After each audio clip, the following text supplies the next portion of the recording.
is Dr. Lee Kalcsits. And Lee is joining us as well. He's an assistant professor and tree fruit physiologist at Washington State University and studies, among other things, abiotic stress, plant nutrition, as well as the effects on fruit trees in general from various stresses, including heat. So we'll jump right into Lee's presentation, which is going to be on sunburn management in apples as well, and is a great follow-up to Kalcsits. So Lee, I'll let you take it away from here. Thank you. All right. Yeah, thanks, Molly. I'm gonna kind of go into more of the applied aspects of sunburn management, talking about the physiology of sunburn, how it happens, and then also just kind of touch on some short and long-term sunburn management strategies in apple. So by what I mean by short and long term is when you're making a decision on what type of mitigation you have, there's long-term solutions like netting and evaporative cooling that need to be installed in previous seasons, either at planting or retrofitting. And then there's short-term solutions of, reflective sprays, kaolin, clay, running your sprinkler system a little bit differently, or things you can do very short-term, very reactive under these type of heat dome scenarios that we ran into this past summer.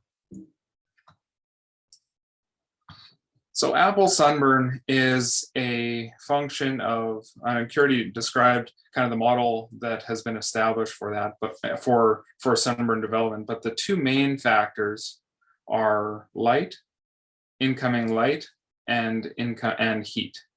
So those are the two factors. And when you think about the air temperature, when the sun comes, say the air temperature is 95 degrees Fahrenheit or 35 degrees Celsius, when you have high light, the difference between the air temperature and the fruit surface temperature is going to be much larger than if there's low light conditions, where it's the fruit surface temperature is going to be much closer to the actual air temperature itself. So you get the air temperature that brings it up to a base level, and then you have light intensity that contributes to the difference between the fruit surface temperature and the air temperature. And then other factors that can affect that are wind speed, relative humidity, smoke cover, diffuse versus direct light. There's a lot of other small factors that kind of fine tune that response. But really the two main factors are light and heat. So when we talk about sunburn, there's different types of sunburn that can develop. The first one, kind of the most common, what you'll see is sunburn browning.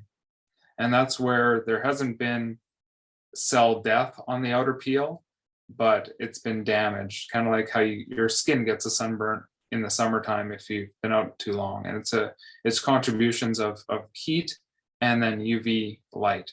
Then you get sunburn browning.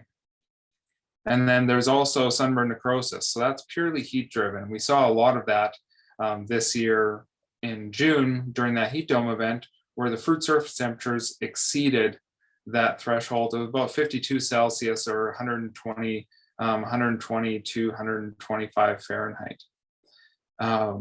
So as soon as it exceeds that, then you essentially get a cooking of the fruit or cell death, and you end up with necrotic tissue that will either lead to the fruit falling off or it's just not harvestable.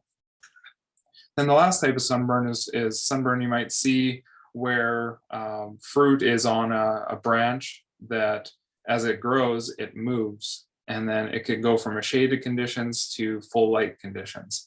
And when it does that, its fruit surface is used to shade conditions, and then it gets overwhelmed when it gets exposed to sudden light, and you get photooxidative sunburn, so this bleaching effect on the bottom. And you can also get that with the use of summer pruning, where you get sudden exposure to light or leaf removal. So another factor that's been contributing to sunburn risk is the changing of production practices. So we've gone from 30 years ago from fairly low density orchards with a lot of leaf area and a lot of vigor in those trees to something where we're going to fruiting walls, very high density trees with very little leaf area, exposing those fruit to full light conditions because we want to maximize yield and we want to maximize proper fruit color development. But at the same time, there's a trade-off there that it increases sunburn risk because all that fruit is exposed. It has nowhere to hide when it gets hot. And that's lower leaf to fruit ratio changes the ability of the fruit to cool that environment or that microenvironment within the tree. So other factors that can change sunburn risk. I talked about a little bit about rootstocks. So rootstocks with more vigor and leaf area will fare better under these conditions than really low vigor trees with low amounts of leaf area and very exposed fruit. So the training system matters, and the ground cover matters as well, because as soon as you start increasing the amount of leaf area of that ground cover, you increase the amount of evapotranspiration, and there's a cooling effect associated with that. We saw that this year and where we were doing some deficit irrigation treatments, where we were not using micro sprinklers and we were only using drip irrigation, where the middle between the rows was very dry. We saw that the fruit surface temperatures were much higher, and also the air temperature within that orchard is much higher. So when I talk about air temperatures kind of setting the base of that fruit surface temperature model, if you can cool down your orchard through maintaining a more green ground cover, it'll help reduce that base temperature and reduce sunburn risk overall. And we did kind of see that consistently during that heat dome event, traveling to different orchards throughout the state. The orchards that were doing the best had some sort of grass ground cover between. So now we'll go into some longer term strategies of sunburn protection. So Kirti mentioned netting and kind of modeled what netting, how useful netting will be in the future. We've done a lot of work with using different shade percentages of net over the last 5 years in different colors. It's very effective at reducing the incoming radiation. So Kirti mentioned 20% or 30% reductions in incoming light. So by reducing that incoming light and incoming radiation, you're reducing the fruit surface temperatures, but you're not reducing the air temperatures. So this year, when air temperatures reached 115 degrees Fahrenheit or 114 degrees Fahrenheit, it was already at the threshold for sunburn to happen. So even reducing by 20% just isn't enough in a year like this. It wasn't protective enough. But in a normal year where the temperatures are 105 and there might be a little bit of wind, netting would be effective on its own. There's evaporative cooling. So by evaporative cooling, we mean cycling on and off. So it's using the cooling effect of the evaporation of water to cool the fruit.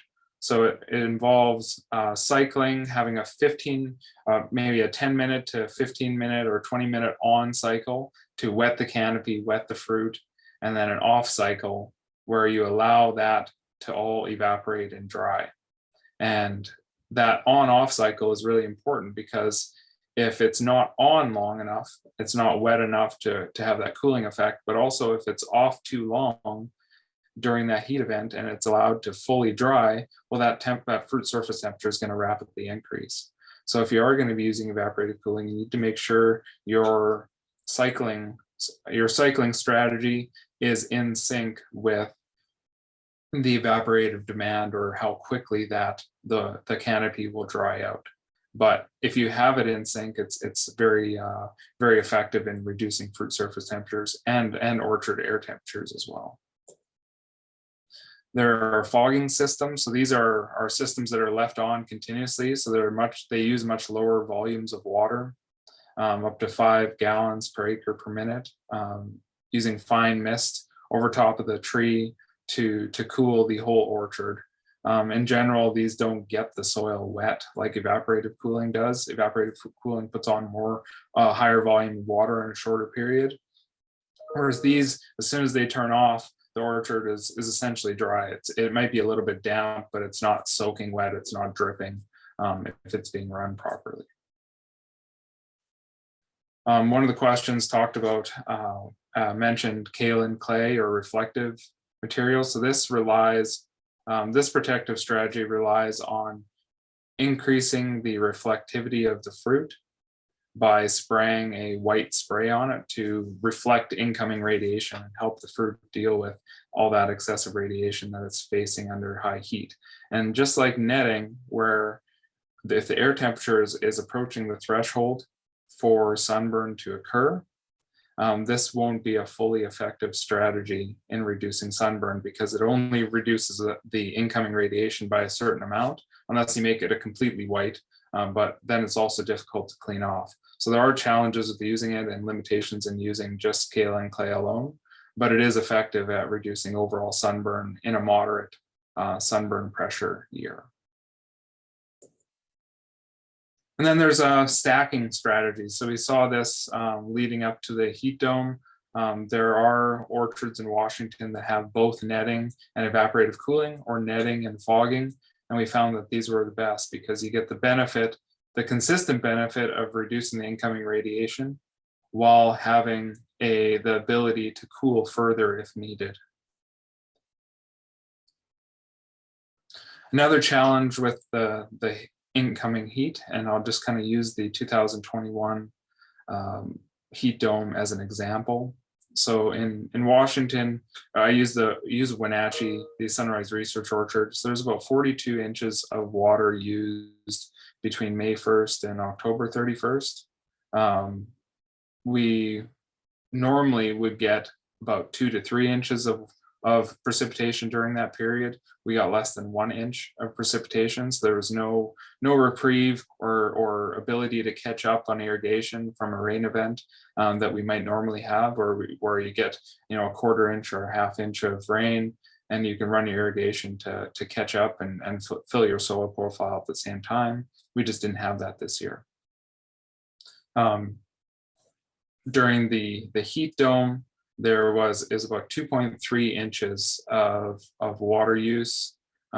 It's almost 6 centimeters of water evapotranspiration during that period in that last week of late June and early July. And this is particularly challenging for young trees with shallow, weak root systems, so newly planted trees or younger trees, where the temperatures are high and you just can't keep up. Many irrigation systems cannot keep up with that type of water demand, and it becomes a challenge. Another factor is that really the plants can't keep up. Plants themselves physiologically cannot keep up with the water demand.